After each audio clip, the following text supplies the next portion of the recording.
Alright everyone, this is my 100-gallon stock tank that I was building into a live well. If you remember, I had the filtration system that I built and shortly had online and showed you guys how to build it and had to take that down.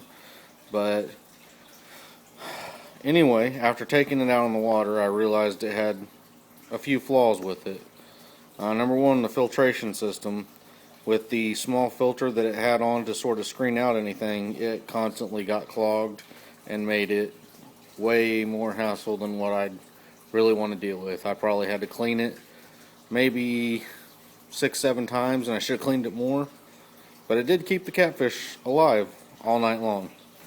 But what I have now is it's got that Tsunami 800 down there, and I have it lifted up and out like that, so it'll be easier to, when I have it sitting in the front of the boat, I can just throw that overboard, and basically that pump will be pumping the water from the bottom straight out back into the river or the lake. And then what I'll have is another pump that I'll throw overboard, pumping in 800. It'll be an 800 gallon per hour bilge pump, pumping it in. So I'll have 800 out, 800 in, constantly cycling the water. I might put it on a timer, I'm not sure. I did have 3/4 inch oak lid. I had it all solid as one piece, and basically I hinged it on the back with those hinges and lifted the whole thing up. Didn't really like it. It was kind of heavy. Then I thought, hey, you know what I'll do? I'll cut it in half and I'll be able to flip it over either way.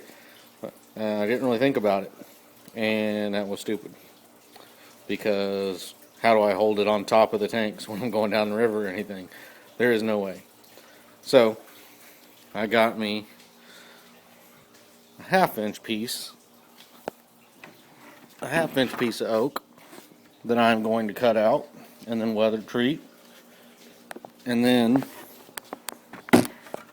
most likely I'll cut out I'll round the edges on it, make it just like that, and then I will cut it more about 3/4 lengthwise, and then use my piano hinge to lift the front half, and then I'll use those use some either some L brackets or something to permanently. Actually, I got sheet metal screws. I'll use the sheet metal screws and probably just tap them right down into the lip of that tank to hold it on. So that's the plan. That's what we're doing with that. Sorry it took so long to let you guys know what was going on with it, but there it is.